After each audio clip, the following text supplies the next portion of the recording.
শীতের আগমনী বার্তা চলতেছে, চলে আসতেছে সবার প্রিয় শীতকাল। আর শীতকালের এই ছোট্ট দিনে কিভাবে আমি দু বাচ্চাকে সামলিয়ে আমার সংসারের সবগুলো কাজ গুছিয়ে রাখি এবং সারাদিন আরামসে থাকি, সেই টপিকটাই আজকে শেয়ার করব। আসসালামু আলাইকুম এভরিওয়ান, কেমন আছেন? আশা করছি ভালো আছেন। আলহামদুলিল্লাহ, মহান আল্লাহ তাআলার রহমতে আমরাও ভালো আছি। এই ভিডিওটি একদম সকাল থেকে শুরু করে দিয়েছি। শুক্রবার আর শনিবার আমার ভিডিও করার দিন। আমি অন্য দিন অত বেশি কাজ করিও না, অত ভিডিও করতে পারি না। আর এই দুটো ছুটির দিনে শুধু কাজই করি আর সাথে ভিডিও তো থাকে। আচ্ছা বলেন তো, আমি অন্যদিন কেন কাজ করতে পারি না বা ভিডিও নিতে পারি না? তার কারণ হচ্ছে আমার বাচ্চারা খুবই ছোট, ওদেরকে সামলিয়ে আসলে দিনের বেলা কাজ করা সম্ভব হয় না। জন্য আমি 80% কাজই রাতের বেলা করে ফেলি। শীতকালে দিন খুবই ছোট থাকে, আর ছোট দিনে আমাদের কিন্তু কাজকর্ম করতে অনেক বেশি কষ্ট হয়, অনেক ঝামেলা পোহাতে হয়। মনে হলো এই তো ঘুম থেকে উঠছি আর সাথে সাথে যেন সন্ধ্যা হয়ে গেল, মাগরিবের আজান পড়ে এর আগমনী বার্তা আসতে চললো। বাট দুঃখের বিষয় কি জানেন, আমার কাছে শীতের আগমন লাগতেছে না, আমার কাছে লাগতেছে যে নতুন করে গরমের সিজন আসতেছে। তো এক সপ্তাহ ধরে এত বেশি গরম পড়তেছে, আমি জানি না অন্য জেলার কি অবস্থা, বাট আমাদের চট্টগ্রামে কিন্তু খুবই গরম পড়তেছে। মানে এই গরমটা কোনো অক্টোবর মাসে এই টাইপসের গরম আমি আমার লাইফেও পড়তে দেখি না। ওই যে বললাম না, গরমের দিন কি যাচ্ছে নাকি গরমের দিন নতুন করে আসতেছে ঠিক বোঝা যাচ্ছে না। শীতকাল যে আসতেছে, মানে নভেম্বর থেকে কিন্তু অন্যান্য জেলায় বা অক্টোবর থেকেও কিন্তু অন্যান্য জেলায় শীত শুরু হয়ে যায়। যদিও আমাদের চট্টগ্রামে অত বেশি শীত পড়ে না, জানুয়ারির দিকে একটু হালকা শীত পড়ে, এই আর কি। তো চলুন সে চেনা পরিচিত কথাটা আপনাদেরকে একটু স্মরণ করাই দিই। আপুরা প্লিজ ভিডিওটি যদি দেখা শুরু করেন তাহলে ছোট একটা লাইক দিয়ে দেখাটা শুরু করবেন। এই তো টুকটাক এই কাজগুলো করে দেন আমি কিচেনে চলে এসেছি নাস্তা বানানোর জন্য। তো আজকে রুটি বানিয়েছি আর রুটির ডোটা আমি সেদ্ধ করে নিচ্ছি। এমনিতে দিনটা অনেক ছোট, তার উপর শুক্রবার আমার কাছে একবারে ছোট একটা দিন লাগে, কারণ 12:30 থেকে 12টার মধ্যে কিন্তু আজান পড়ে যায়। তো আমি 12টার আগে কিভাবে সবগুলো কাজ শেষ করব ওই চিন্তায় থাকি। যাই হোক, আমি রুটিগুলো বানিয়ে নিয়েছি অফ ক্যামেরাতে, এখন সবগুলা রুটি ছেঁকে নেব। তো একদিকে রুটি ছেঁকতেছি আর অন্যদিকে হচ্ছে সবার জন্য ডিম সেদ্ধ দিয়ে দিলাম, সাথে চাটাও আমি বানিয়ে রেখেছি। আজকের ভিডিওতে শুধু সকালবেলার ক্লিপটা হচ্ছে আজকের, আর অন্য যতগুলা ক্লিপ শেয়ার করবো ওগুলো হচ্ছে অন্য দিনের। তো রুটি ছেঁকতে ছেঁকতে আপুদের সাথে কিছু কথা শেয়ার করব। আসলে ইউটিউব প্ল্যাটফর্মে আমি একদমই নতুন, আমি আসলে ইউটিউবে এসে অনেকটাই ধৈর্যহারা হয়ে যাচ্ছি, কারণ এত বড় বড় ভিডিওগুলো এখানে আপলোড করা লাগে, ভয়েস দিতে কিন্তু অনেক কষ্ট লাগে, 1-1.5 ঘন্টার মতো টাইম লেগে যায় ভয়েসগুলো দিতে। তো এই জন্য মাঝে মধ্যে খুবই বিরক্ত হয়ে যায়, ইচ্ছে করে যে আর ভিডিও দিব না ইউটিউবে, আসলে ভাল লাগে না।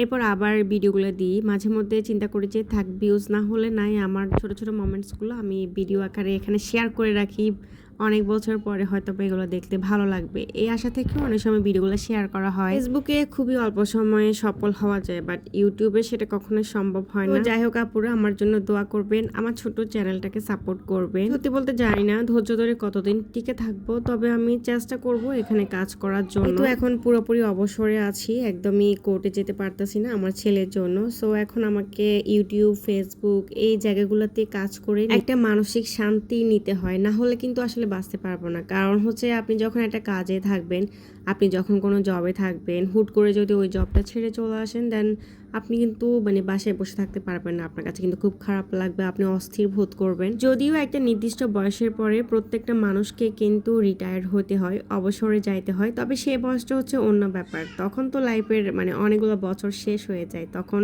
ওই অবসরটাকে মেনে নেওয়া কোনো ব্যাপার হয় না, যদিও তখন অনেকের অনেক কষ্ট হয়। বাট এই বয়সে হুট করে জব থেকে চলে বাসায় বসে থাকা, বাসায় কন্টিনিউ করা লাইফ অনেক কষ্ট হয়ে যায়।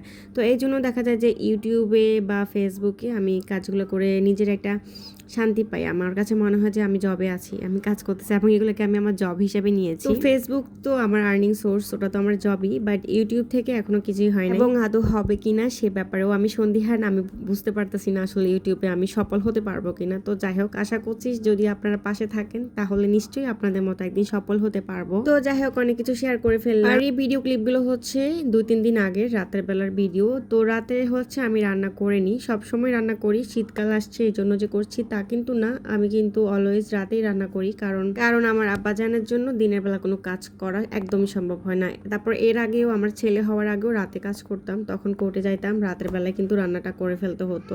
তো এখনও রাতেই করতে হয়, তবে রাতে কাজ করতে আমার খুবই বিরক্ত লাগে সত্যি কথা বলতে। দিনে যে পরিমাণ এনার্জি নিয়ে রান্না করা যায় বা রান্না যেটা মনোযোগ থাকে, ওইটা কিন্তু রাতের বেলা কাজ করে না। তো এই তো এখানে চিকেন ভেজে নিচ্ছি, আর চিকেন ভেজে দেন আমি রান্না করবো। যাদের অনেক রান্না বান্না করতে হয় তারা কিন্তু শীতকালে, যেহেতু দিনটা অনেক ছোট, সো আপনারা কিন্তু চাইলে 2-1টা রান্না রাতের বেলা করে রাখতে পারেন, বা রাতে অন্যান্য কাজগুলো একটু এগিয়ে রাখতে পারেন। এতে করে আপনাদের দিনের বেলা কাজের চাপটা অনেক কম হবে আর দিন ছোট হলেও কাজ করতে অতটা অসুবিধা হবে না। তো যাই হোক, এখন রাত 12টা 5 মিনিট বাজতেছে আর আমি আমার রুমের দরজা বন্ধ করে বয়স দিয়েছিলাম। তো আজকে আমার বার্থডে আর কি। বরাবর 12টা 1 মিনিটে জামাই দু বাচ্চা নিয়ে আমাকে উইশ করতেছে দরজার ওপাশ থেকে, দরজা খোলার জন্য বলতেছে। 11টা বাজে হচ্ছে মোবাইল নিয়ে কাজগুলো করতেছি, মানে ফেসবুকের ভিডিওগুলো প্রথমে আমি রেডি করছি, দেন আমি ইউটিউবের ভিডিওতে ভয়েস দিচ্ছি। আর কখন যে কথা বলতে বলতে 12টা বেজে গেছে, আমার কিন্তু হুঁশ নাই, আমি ভুলে গেছি আমার জন্মদিনের কথা। তো যাই হোক, সুন্দর করে আমার জামাই বাচ্চাদেরকে নিয়ে আমাকে উইশ করলো, খুবই ভালো লাগলো। বাচ্চার মা হয়ে যাওয়ার পর থেকে নিজের জন্মদিনের কোনো গুরুত্বই আমার কাছে নেই। একটা সময় ছিল তখন নিজের জন্মদিনটা খুব স্পেশাল লাগতো,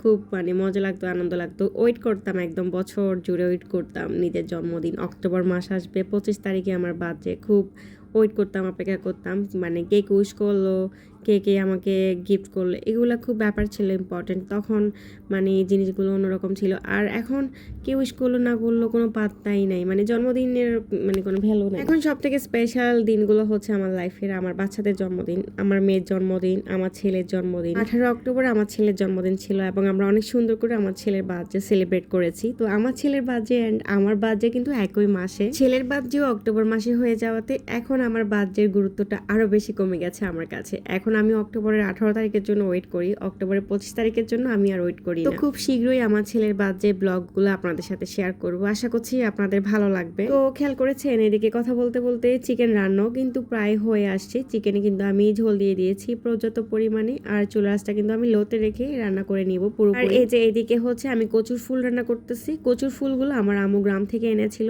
এবং কচুর ফুল না আমার খুবই পছন্দের একটা তরকারি। কচুর ফুলটা ফ্রোজেন করা ছিল, মশলাটা কষিয়ে দেন ফ্রোজেন থাকা অবস্থায় কিন্তু আমি এটা ভেজে নিচ্ছি। আর ফ্রোজেন সবজিগুলো এভাবে ফ্রোজেন থাকা অবস্থায় কিন্তু রান্না করে নিতে হয়। কচুর ফুলগুলো আমি হালকা ভেজে দেন রেখে দিব, পরের দিন সকালে এগুলো আবার ভালোভাবে ভেজে নিব, কারণ এখন যদি পুরোপুরি ভেজে ফেলি দেন এটা দুপুরবেলা আবার এর পরের দিন রাতের বেলা খেতে ভালো লাগবে না। তো এইভাবে কিন্তু আমার প্রতিটা রান্না আমি অর্ধেক রান্না করে দেন রেখে দিই এবং পরের দিন সকালবেলা ওটা পুরোপুরি রান্না করে নিই। তো শুভ সকাল সবাইকে। এখন হচ্ছে পরের দিন সকালবেলা, আর সকালে ঘুম থেকে উঠে আমার প্রথম কাজ হচ্ছে চুলাটা একদম ভালোভাবে ক্লিন করা। যদিও রাতে একবার ক্লিন করে রাখি, তারপরেও সকালে ঘুম থেকে উঠে একটু ভালোভাবে ক্লিন না করলে কেন জানি রান্নায় মন বসে না। আগের রাতের যে কচুর ফুল আমি ভেজেছিলাম হাফ, ওগুলো কিন্তু এখন আমি আবার ভালো করে ভেজে নেব। তো সকালবেলা নাস্তা রেডি করতে করতে আমি বাকি যে রান্নাগুলো ছিল ওগুলো পুরোপুরি সেরে নিয়েছি। তো এভাবে দেখা যায় যে আমার সকাল 8টার ভেতরে কিন্তু সব কাজই শেষ হয়ে যায়, আর বাকি থাকে আমার ঘর গোছানোটা। তো ঘর গোছানোটাও আমি 10টার মধ্যে মোটামুটি করে ফেলি বেশিরভাগ দিনই। যেদিন পারি না ওই দিন দেখা যায় 12টা 1টা দিকে করে করতে হয়। ছোট বাচ্চা থাকলে আসলে কিছুই করার নেই, আপনি আপনার টাইম মতো কাজ কখনোই করতে পারবেন না। বেশিরভাগ বাচ্চার মায়েরা কি করে,